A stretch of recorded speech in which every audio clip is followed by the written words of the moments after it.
ជីវប្រវត្តិរបស់ព្រះនាងសកុលាធេរីព្រះនាងសកុលាធេរីជាអ្នកទ្រទ្រង់នៅអរិយធម៌ថែមទាំងបានទទួលការលើកដំកើងពីព្រះលោកនិយថាជាស្ត្រីមានគុណធម៌ជាឧបាសិកាដែលជាអ្នកមានសទ្ធាជ្រះថ្លាក្នុងព្រះពុទ្ធសាសនានេះតាំងពីនៅវ័យក្មេងៗទើបរាប់ថាជាស្ត្រីមានគុណធម៌ដែលជាតួយ៉ាងទាំងជាអ្នកបានទទួលការលើកដំកើងពីព្រះមហាមុនីទុកនៅក្នុងតំណែងជាអេតតកៈគឺជាអ្នកប្រសើរជាងភិក្ខុនៃទាំងឡាយផ្នែកខាងមានទិព្វចក្ខុជីវប្រវត្តិរបស់ព្រះនាងសកុលាភិក្ខុនីក៏មានសម្ដែងទុកទាំងក្នុងអតីតជាតិនិងបច្ចុប្បន្នជាតិផងដែរតាមដែលមានរឿងពោលទុកនៅក្នុងអដ្ឋកថាមនោរដ្ឋពូរណីដែលជាអដ្ឋកថាអធិប្បាយសេចក្តីបាលីនៅក្នុងគម្ពីរអង្គតរនិកាយឯកនិបាតនិងក្នុងអដ្ឋកថាបរមត្តិបនីដែលជាអដ្ឋកថាអធិប្បាយសេចក្តីបាលីក្នុងគម្ពីរខុទ្ទកនិកាយថេរីគាថាថាក្នុងអតីតកាលព្រះនាងសកុលាភិក្ខុនីនេះធ្លាប់បានកើតនៅក្នុងរាជត្រកូលជាព្រះរាជធីតារបស់ព្រះបាទនន្តរាជក្នុងនគរហង្សវតីត្រូវនឹងពុទ្ធកាលនៃព្រះបតមុត្តរសម្ពុទ្ធព្រះនាងទ្រង់បានជាព្រះភិក្ខុនីផ្សេងពីព្រះមាតារបស់ព្រះលោកនាថនិងទ្រង់ព្រះនាមថានន្ទាថ្ងៃមួយកាលព្រះនាងធំដឹងក្តីហើយព្រះនាងបានទៅស្ដាប់ប្រធរទេសនានៅក្នុងសំណាក់របស់ព្រះបតមុត្តរសម្ពុទ្ធគ្រានោះព្រះនាងបានទតឃើញព្រះបរមសាស្តាទ្រង់បានប្រកាសតែងតាំងភិក្ខុនីមួយរូបទុកនៅក្នុងតំណែងជាអេតតកៈគឺឲ្យជាអ្នកប្រសើរជាងភិក្ខុនីទាំងឡាយផ្នែកខាងមានទិព្វចក្ខុព្រះនាងឃើញដូច្នោះហើយក៏នឹកពេញចិត្តទើបជាបច្ច័យធ្វើឲ្យព្រះនាងកើតការពេញចិត្តធ្វើបុណ្យកុសលឡើងហើយក៏បានតាំងបនិធានគឺសេចក្តីប្រាថ្នានៅក្នុងតំណែងនោះព្រះនាងក៏បានប្រឹងប្រែងធ្វើសេចក្តីល្អរហូតអស់ប្រជញ្ញរបស់ព្រះនាងកាលព្រះនាងសោយព្រះវិឡាល័យទៅហើយព្រះនាងក៏បានទៅកើតនៅក្នុងទីវលោកបានត្រាច់រង្គត់ទៅមកគឺស្លាប់កើតស្លាប់នៅតែក្នុងសុគតិទេវលោកប៉ុណ្ណោះតមកក្នុងពុទ្ធកាលនៃព្រះកស្សបៈសម្ពុទ្ធព្រះនាងបានទៅកើតនៅក្នុងត្រកូលព្រាហ្មណ៍កាលដែលនាងធំដឹងក្តីហើយបានទៅបួសជាបរិព្វាជិកាប្រក្តីរបស់នាងតែងតែត្រាច់ទៅតែម្នាក់ឯងថ្ងៃមួយនាងបានដើរទៅសូមប្រេងលុះបានប្រេងហើយនាងក៏បានយកប្រេងនោះទៅដុតធ្វើជាប្រទីបបូជាព្រះចេតិយរបស់ព្រះកស្សបៈសម្ពុទ្ធរហូតនៅទល់ភ្លឺដោយអំណាចផលនៃការបូជាព្រះចេតិយនោះកាលនាងអស់ជីវិតទៅហើយបានទៅកើតនៅក្នុងឋានតាវតិននិងជាអ្នកមានទិព្វចក្ខុហើយបានកើតស្លាប់កើតនៅក្នុងទេវលោកអស់ចន្លោះព្រះពុទ្ធមួយព្រះអង្គក្នុងពុទ្ធកាលនៃព្រះសមណគោតមបរមគ្រូនៃយើងនេះនាងបានមកកើតនៅក្នុងត្រកូលព្រាហ្មណ៍មួយក្នុងនគរសាវត្ថីនាងមានឈ្មោះថាសកុលាកាលនាងសកុលានោះធំដឹងក្តីហើយគឺអាចដឹងការខុសត្រូវតាមប្រក្តីសាមញ្ញហើយនឹងជាហេតុដែលធ្វើឲ្យនាងកើតមានសេចក្តីជ្រះថ្លាក្នុងព្រះសាសនានេះរហូតមានឈ្មោះថាជាឧបាសិកាក្នុងគ្រាដែលព្រះលោកនិយមទ្រង់ទទួលការថ្វាយវត្តចេតពុនរបស់អនាថបណ្ឌិតសេដ្ឋីក៏សាងថ្វាយនៅក្នុងក្រុងសាវត្ថីកាលតមកនាងសកុលាឧបាសិកាបានស្ដាប់ប្រធរក្នុងសំណាក់របស់ព្រះខៃណាស្របមួយរូបនាងក៏កើតសេចក្តីសង្វេគទើបសម្រេចចិត្តបួសជាភិក្ខុនៃក្នុងព្រះពុទ្ធសាសនានេះក្រោយពីព្រះនាងសកុលាភិក្ខុនៃបួសហើយក៏មានសេចក្តីព្យាយាមចម្រើននៅវិបស្សនាប្រែថាការឃើញច្បាស់សំដៅដល់ការធ្វើឲ្យចិត្តស្ងប់អស់ភាពរីមាយគឺឃើញថាសភាវៈទាំងឡាយដែលកើតអំពីបច្ច័យតតែងទាំងពួងមិនទៀងជាទុក្ខមិនមែនជាខ្លួនដោយការខំព្យាយាមចម្រើនយ៉ាងនេះមិនយូរប៉ុន្មាននាងក៏បានសម្រេចជាព្រះអរហន្តីគឺជាអ្នកឆ្ងាយចាកសឹកសត្រូវពូគឺកិលេសជាព្រះអរិយបុគ្គលថ្នាក់ខ្ពស់បំផុតនៅក្នុងព្រះពុទ្ធសាសនានេះព្រោះដូច្នោះក្រោយពីនាងបានសម្រេចជាព្រះអរហន្តីហើយនាងក៏បានពោលអំពីជីវប្រវត្តិនៅក្នុងអតីតជាតិនិងបច្ចុប្បន្នជាតិដោយខ្លួនឯងតាមដែលមានសម្ដែងទុកនៅក្នុងគម្ពីរខុទ្ទកនិកាយអបទានដូចមានសេចក្តីថាព្រះចិនស្រីព្រះនាមបតមុត្តរៈទ្រង់ដល់នៅត្រើយនៃធម៌ទាំងពួងព្រះអង្គជានាយកទ្រង់កើតនៅក្នុងកັບទី100,000អំពីកັບនេះព្រះអង្គប្រសើរជាងអ្នកប្រាជ្ញទាំងឡាយជាបុគ្គលអាជាណីប្រតិបត្តិដើម្បីប្រយោជន៍ដើម្បីសេចក្តីសុខដើម្បីសេចក្តីចម្រើនដល់សព្វសត្វនៅក្នុងមនុស្សលោកព្រមទាំងទេវលោកព្រះវិចិត្រមាទ្រង់ដល់នៅយុគដ៏ប្រសើរមានសេរីពូពេញទៅដោយគីឈ្មោះ និងសេចក្តីសរសើរដែលលោកទាំងពួងបូជាហើយប្រកបនៅក្នុងទិសទាំងពួង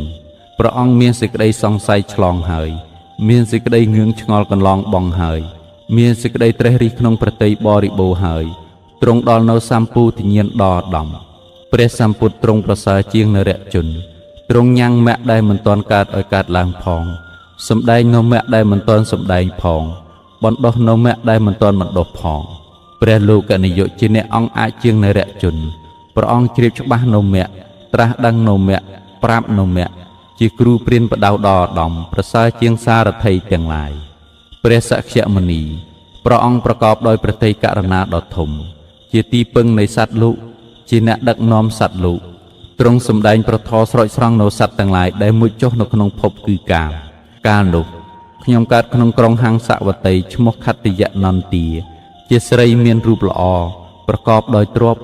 មានចិត្តអាណិតអាសូរចំពោះអ្នកដទៃជាស្រីមានសេរីខ្ញុំជាធីតានៃមហារាជព្រះនាមអានន្ទជាស្រីមានលំអដ៏ប្រសើរជាប្អូនស្រីមានមាតាផ្សេងគ្នានៃព្រះពុទ្ធព្រះនាមបតមុត្តរៈខ្ញុំស្អិតស្អាងដោយគ្រឿងអភរណៈទាំងពួងជាមួយនឹងព្រះរាជកញ្ញាទាំងឡាយហើយចូលតកលព្រះពុទ្ធទ្រង់មានព្យាយាមធំហើយស្ដាប់ព្រះធម៌ទេសនាគ្រានោះព្រះអង្គជ្រាបច្បាស់នៅត្រៃលោកទ្រង់តាំងភិក្ខុនីនោះដែលមានចក្ខុដូចជាទឹកក្នុងឋានៈដ៏ប្រសើរក្នុងកណ្ដាលនៃបរិស័ទទាំង4បរិស័ទទាំង4គឺភិក្ខុភិក្ខុនីឧបាសកឧបាសិកាខ្ញុំបានស្ដាប់ពាក្យព្យាករណ៍នោះហើយក៏មានចិត្តរីករាយថ្វាយទានដល់ព្រះសាស្តាបានបូជាដល់ព្រះសម្ពុទ្ធដោយគ្រឿងសក្ការៈផ្សេងហើយប្រាថ្នានៅទឹកចក្ខុលំដាប់នោះព្រះលោកនិយមបានត្រាស់នឹងខ្ញុំថានាងនឹងបានសម្រេចតាមសេចក្តីប្រាថ្នានៅតំណែងនោះក្នុងកັບទី100,000អំពីកັບនេះព្រះសាស្តាព្រះនាមគោតមកើតឡើងក្នុងអកាកត្រកូលនឹងបានត្រាស់ដឹងឡើងក្នុងលោកនាងនឹងបានជាព្រះញាតិជាសាវិការបស់ព្រះមានជុមានឈ្មោះថាសកុលាដោយកុសលកម្មដែលខ្ញុំធ្វើល្អនោះផង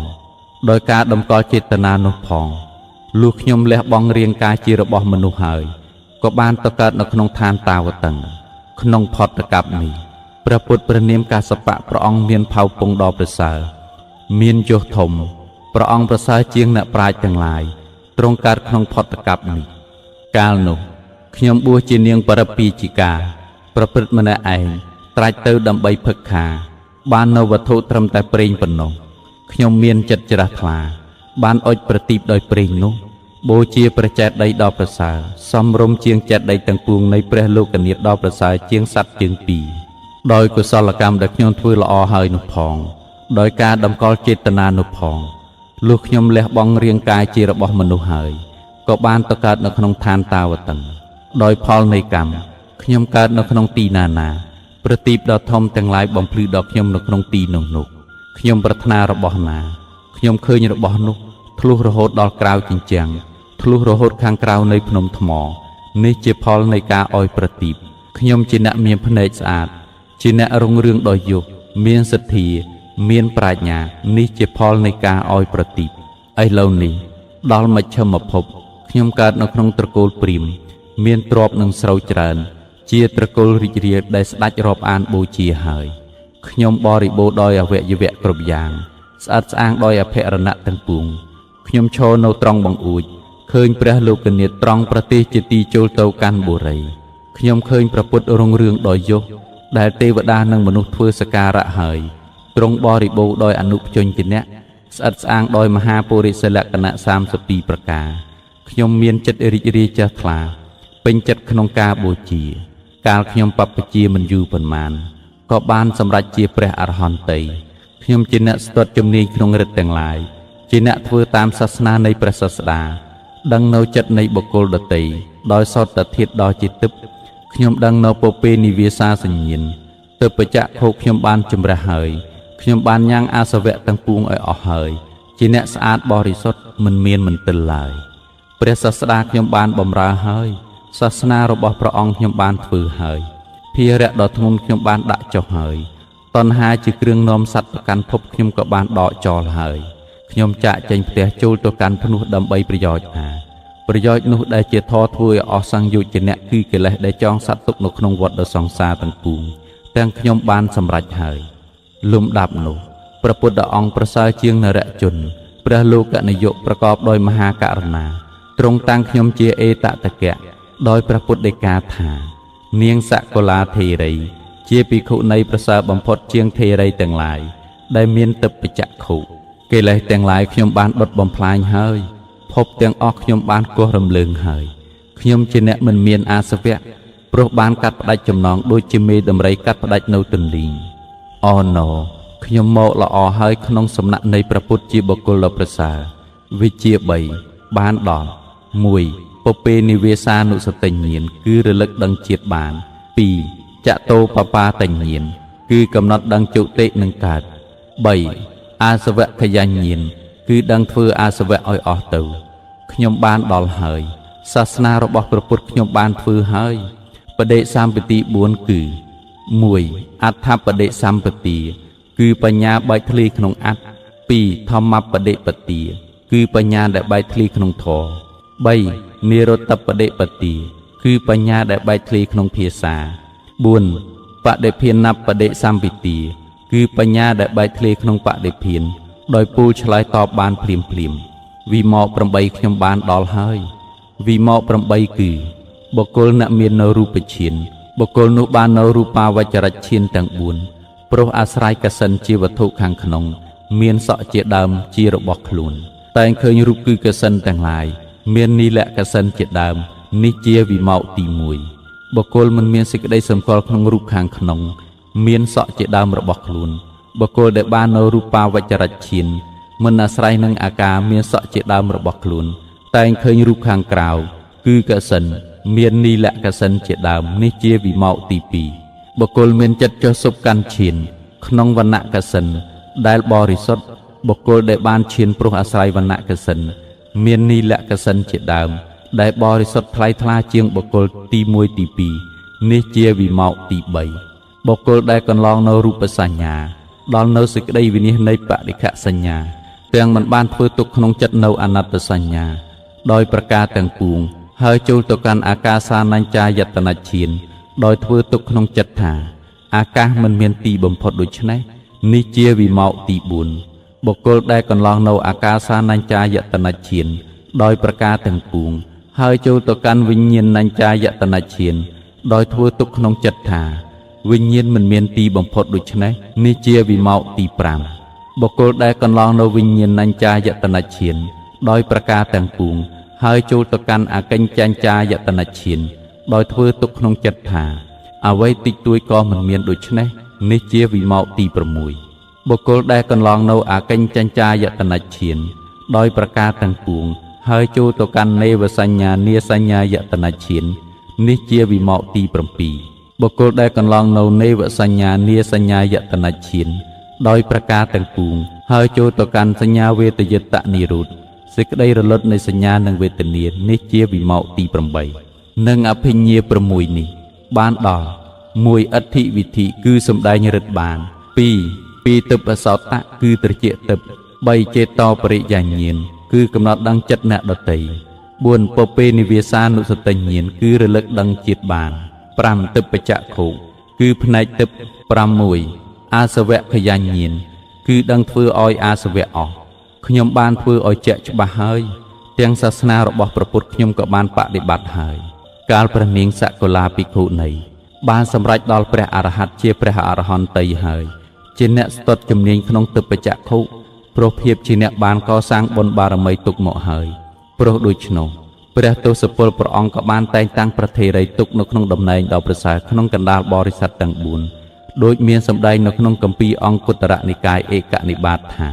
អេតតកាំងភិក្ខវេមមសាវិកានាងភិក្ខុនៃនាងទិបចក្ខុកានាងយតិទាំងសកុលា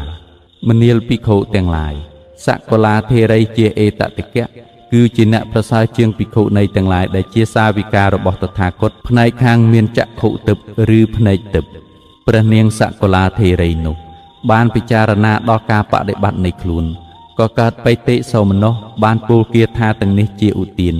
ដែលមានសម្ដែងនៅក្នុងគម្ពីរខុទ្ទកនិកាយធេរីគាថាថាអាត្មាអញកាលនៅក្នុងផ្ទះបានស្ដាប់ធម៌របស់ភិក្ខុនៃហើយ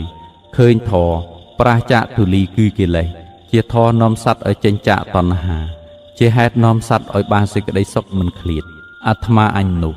បានបោះបង់ចោលនៅកូនប្រុសផងកូនស្រីផងទ្រព្យនិងស្រូវផងបានឲ្យគេកសក់ហើយមកបួសនៅក្នុងធម្មវិន័យអាត្មាអញ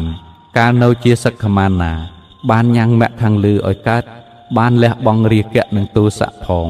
អាសវៈទាំងឡាយដែលតាំងនៅជាមួយគ្នានឹងរាគៈទោសៈនោះផង